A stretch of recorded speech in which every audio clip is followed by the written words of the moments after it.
20 questions en 10 minutes ont été posées à Thomas Pesquet, alors forcément cela nécessite de l'organisation et un peu de stress pour Zoé, étudiante en première S. Alors j'avoue que j'étais un peu stressée parce qu'on a eu une demi-heure de répétition où on s'est entraîné pour faire bien le protocole, poser les questions rapidement, il fallait pas gâcher une seule minute quoi. Mais une fois que c'était fini et que tout le monde était bien prêt, plus du bonheur.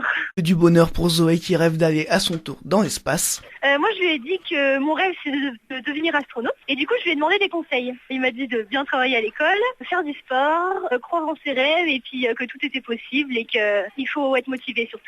De son côté, Thomas, étudiant en terminale S, se demandait si Thomas Pesquet avait eu peur lorsqu'il est sorti dans l'espace samedi. Il m'a répondu qu'il n'avait pas spécialement peur du vide et qu'en fait il avait surtout très peur de laisser tomber des objets qui pouvaient être dangereux. Résultat, Thomas comme Zoé sont ravis d'avoir pu lui parler. Ah oui, totalement, oui.